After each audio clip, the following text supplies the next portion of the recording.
The following program contains views that are not those of WVTC, iNetworks Communications, their subsidiaries, affiliates, or financial supporters. WBTC,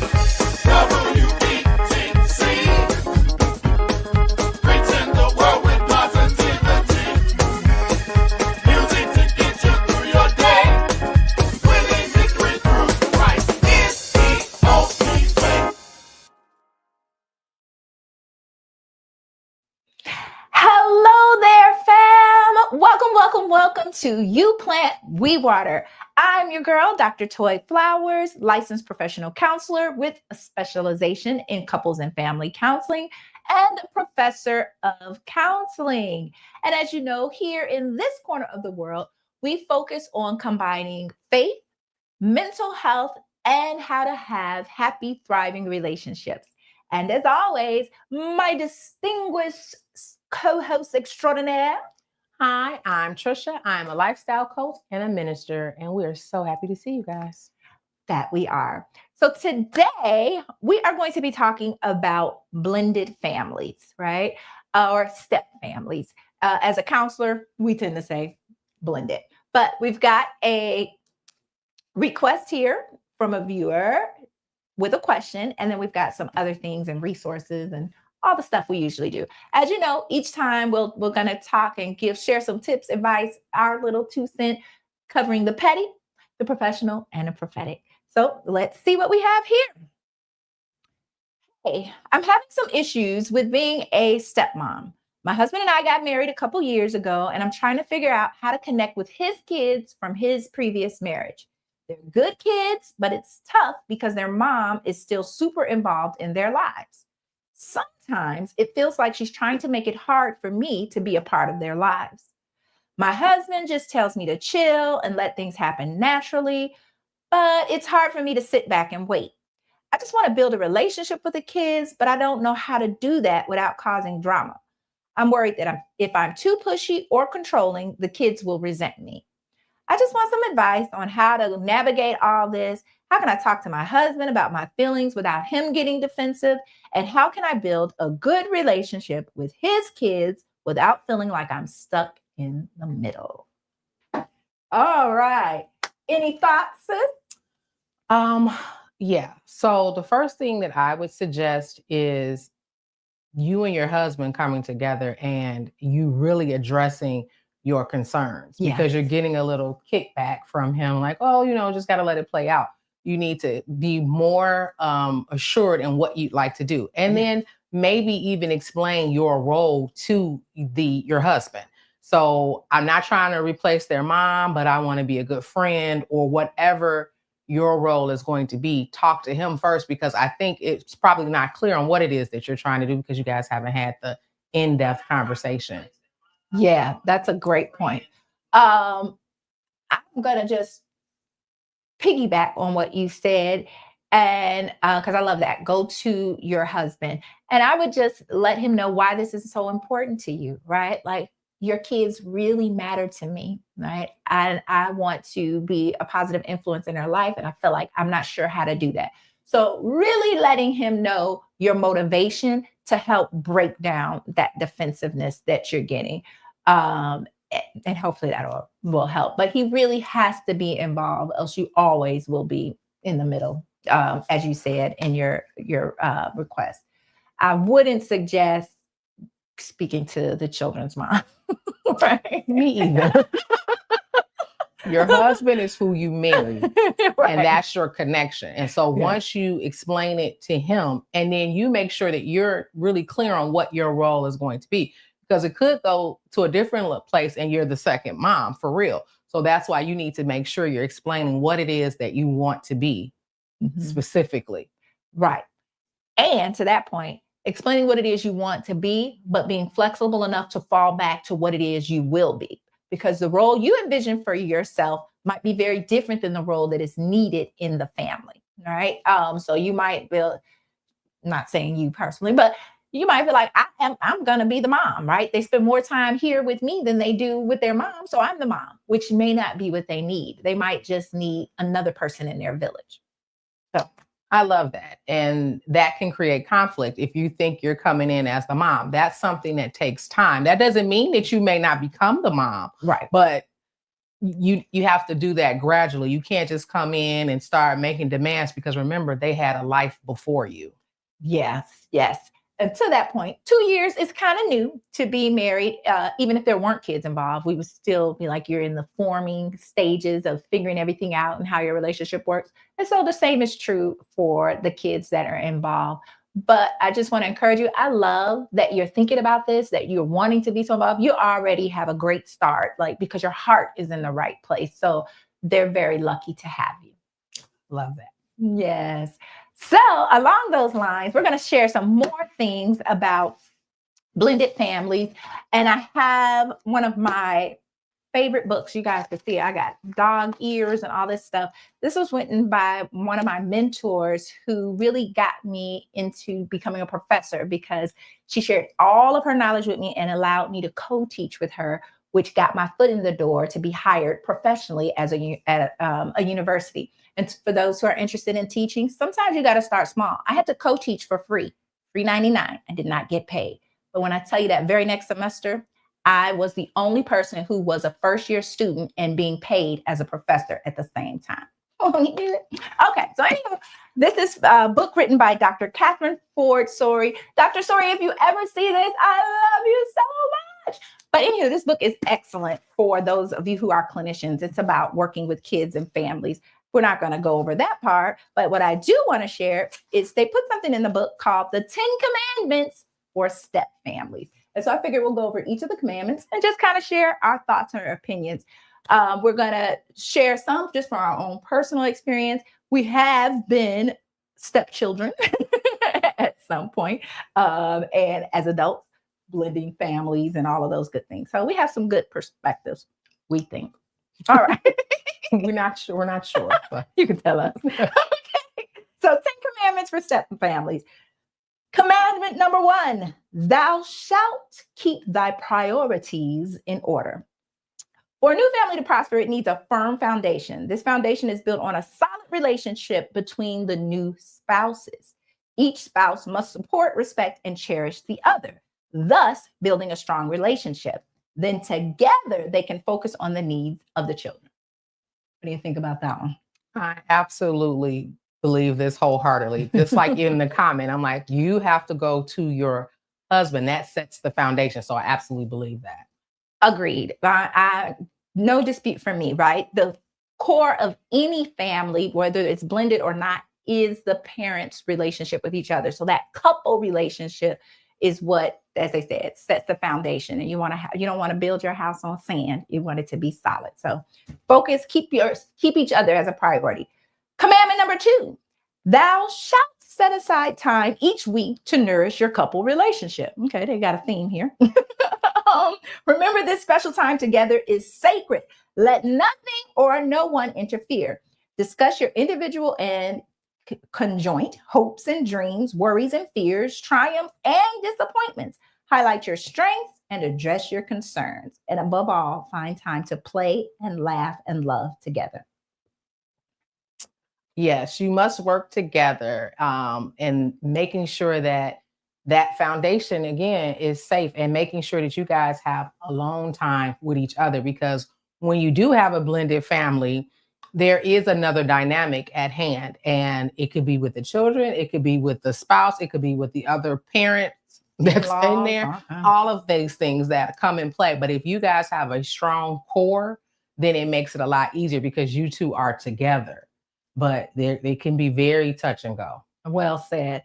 And I love that it says nourish your couple relationship, because anything you don't water or give energy to will die, right?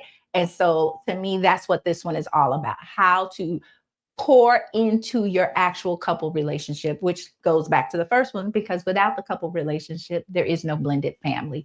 And contrary to popular belief, which I don't know if it's popular belief or not, but even if you are a blended or step family, if that relationship crumbles, it's going to hurt the kids again. They've already had a relationship crumble, possibly. I don't know if sometimes the parents were never in a relationship. So I don't want to make any assumptions or judge, but your couple relationship is important to the family. So nourish it. I love that she said play together. So that was my whole research thing, adult play. And it came because she was one of my mentors who helped me get into that. Anywho, moving on. Commandment number 3 for step families. Thou shalt support each other and parent carefully as a team. You and your spouse must share your concerns, problem solving, but do not allow the children to play the divide and conquer game, where a child complains to their biological parent about the step parent. If a parent listens to the child's complaint, there may be several negative results, blah, blah, blah. In new steps families, it's wise for the biological parent to do the majority of the parenting of his or her own children.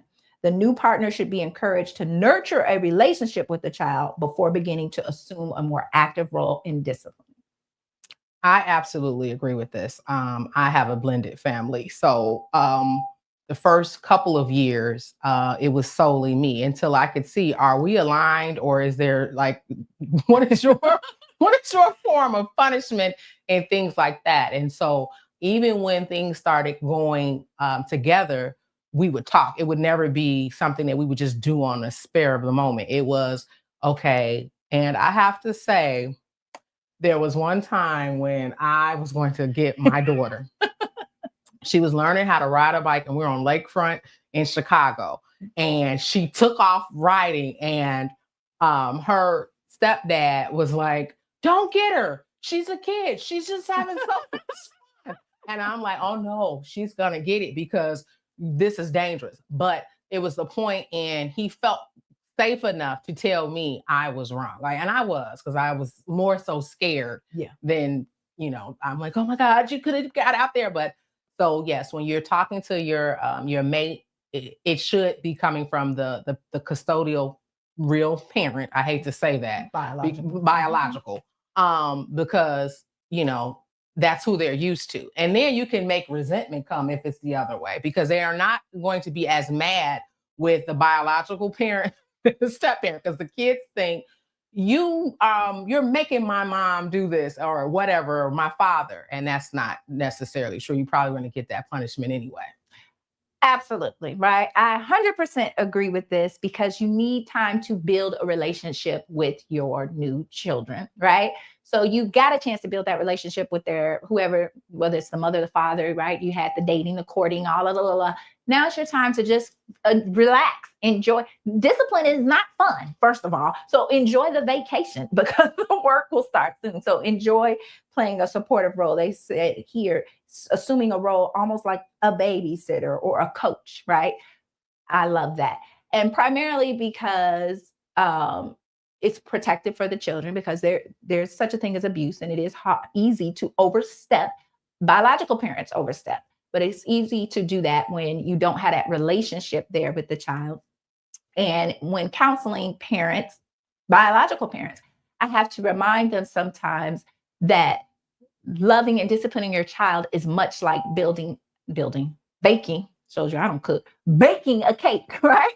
And if you leave out the sugar, the sweetness, the cake is disgusting. So you need all the elements. You need the baking soda, the salt, and the sugar to make a great cake. All right. Commandment number 4. Thou shalt avoid blaming the ex-spouse, present spouse, children, or relatives for problems. No one wins the blame game. Parents should not attempt to block a relationship with either the biological parent, either through blaming or cutting off the relationship. Likewise, I'm just skipping around. It's common for children to become angry, aggressive, or to be sad or even depressed, to have a decline in school performance, et cetera, et cetera. So, it's important to talk about these feelings of loss and anger and what they mean to the child, but blaming keeps the child from processing those important feelings.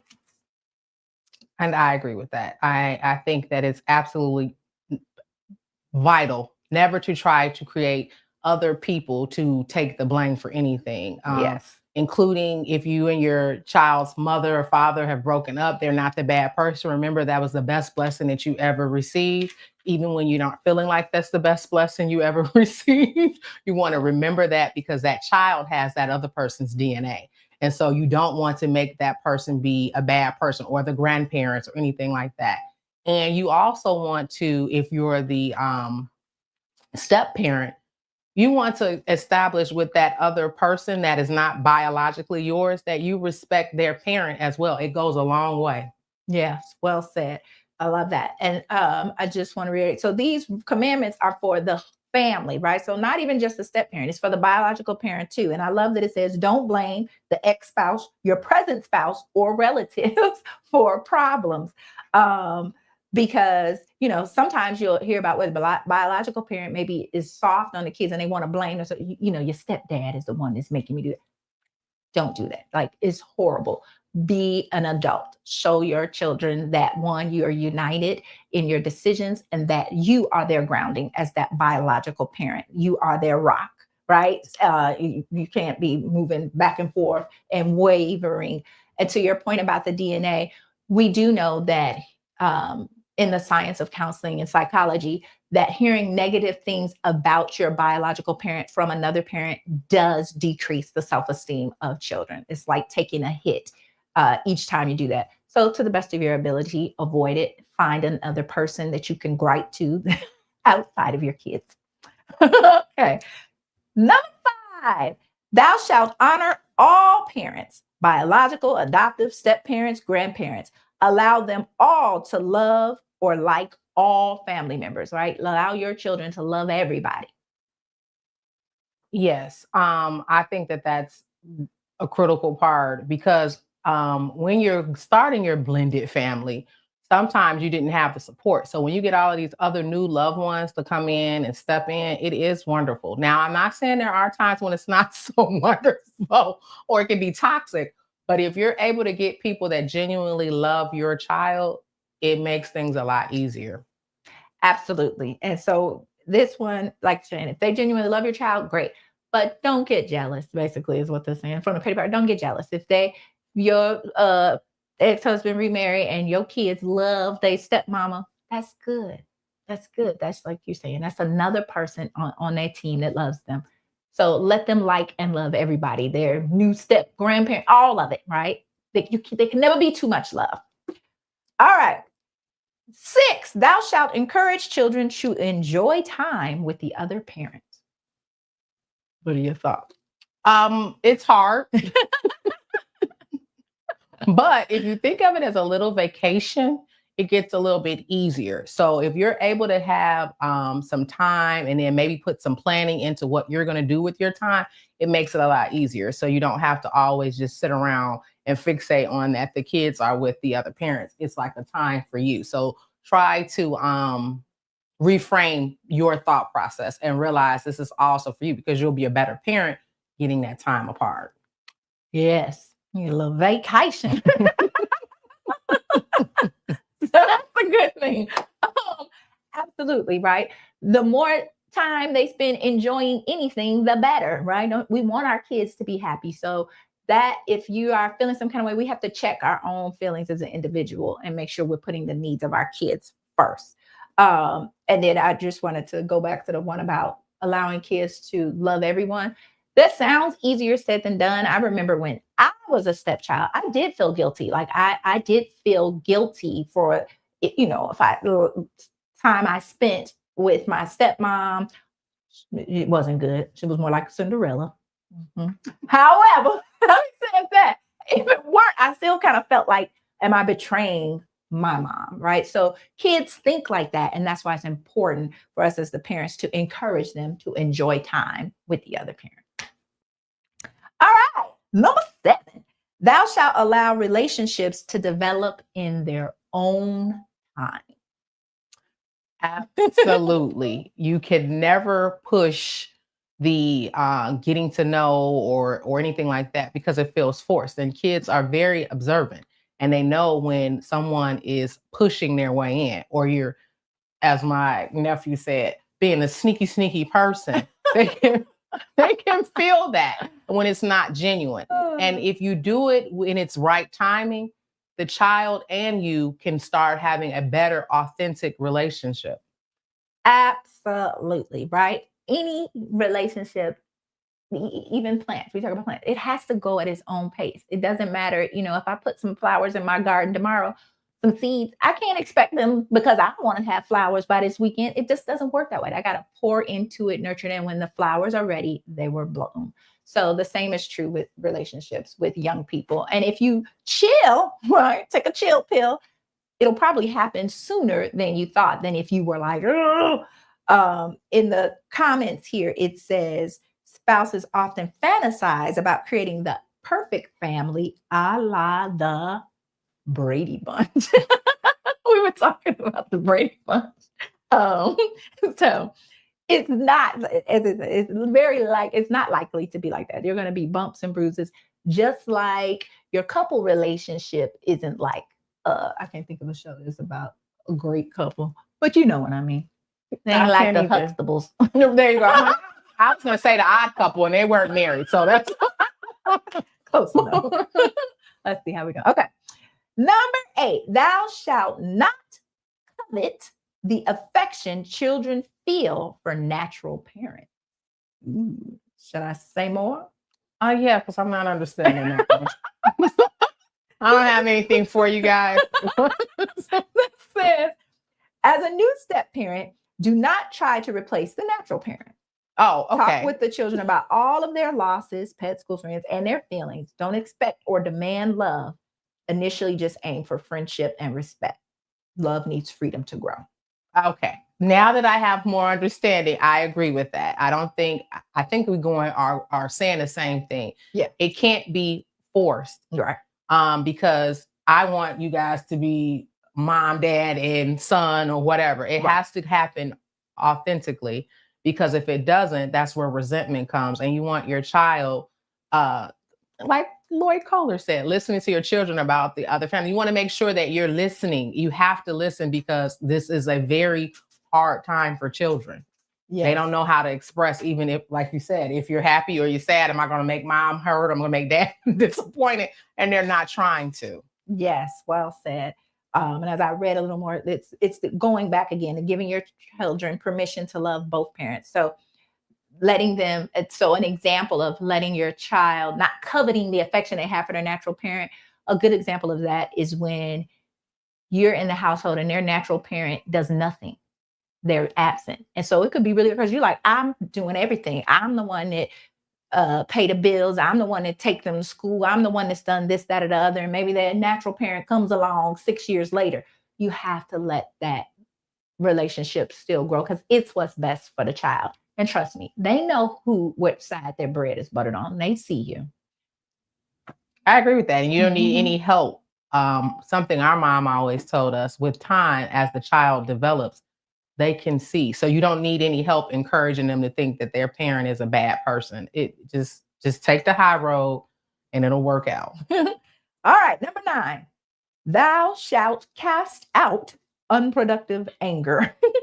Unproductive anger serves no useful function. Work through your past anger, resentment, or disappointment from your previous relationships. If you're stuck, get some help.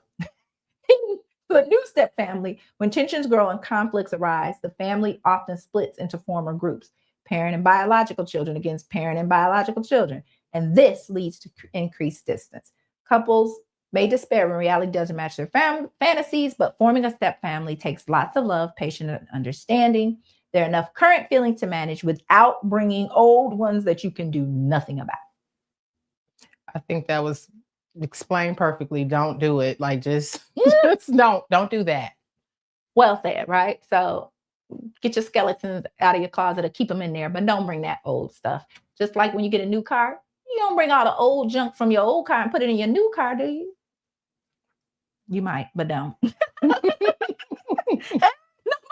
10, thou shalt make family a safe and secure place. Set good boundaries around and within your family. Establish routines and rituals in your family that are healthy and that foster family unity, like dinner together, etc. Children need a special care during this time, and they need a safe place. They will love you for listening and understanding their world, and for accepting you into your world.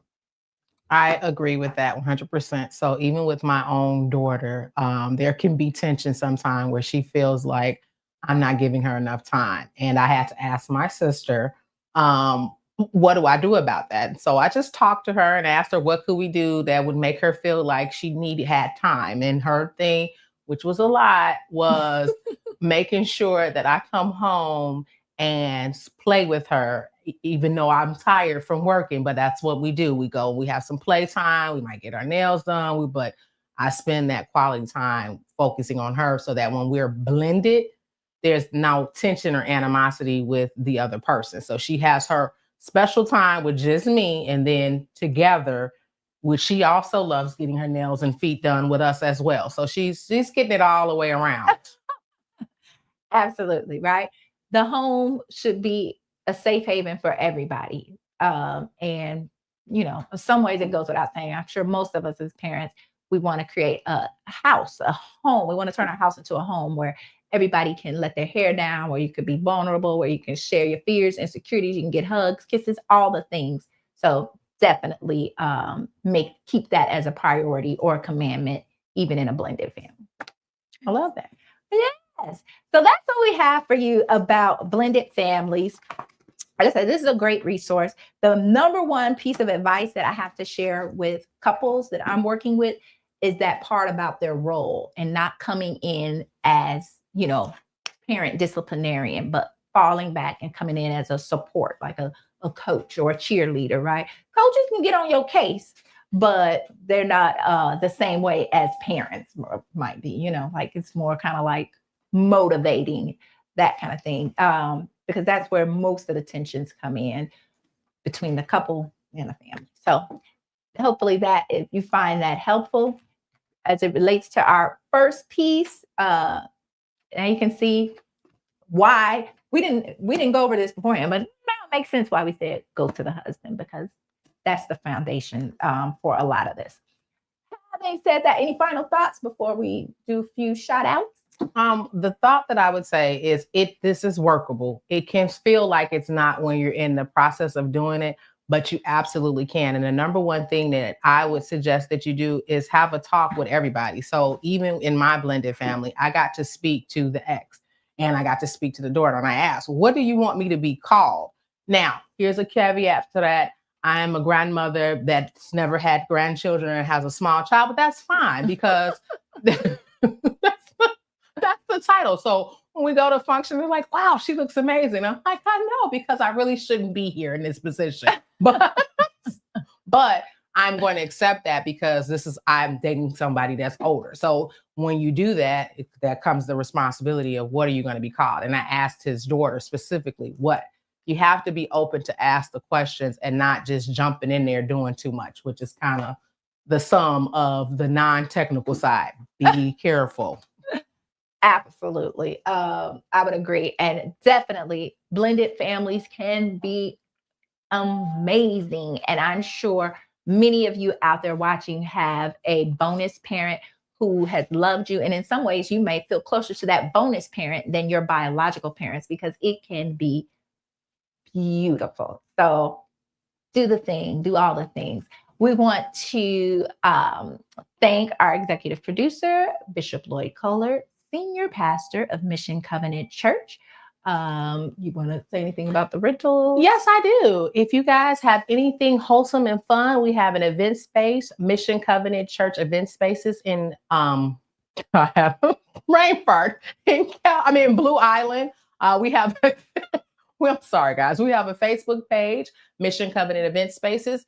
Please feel free if you want to just come in and have a visit. We will definitely set that up for you. And again, thank you guys for tuning in. All right. And before we leave, if you are interested in counseling, please visit the You Plant, We Water Facebook page where you can receive more information.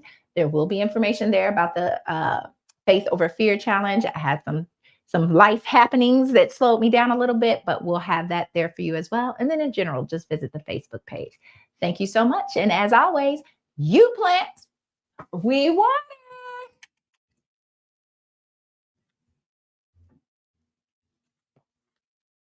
Go to your Apple or Google Play Store and download the WVTC Gospel Radio app today. You can also say, Alexa, play WVTC Radio Skills. Would you like to play WVTC Radio Network? Absolutely. Download it today. Views made on the preceding program are not those of WVTC Radio, iNetworks Communications, or their financial supporters. Winning victory through Christ. WVTC Allsip Chicago. An iNetworks communication station.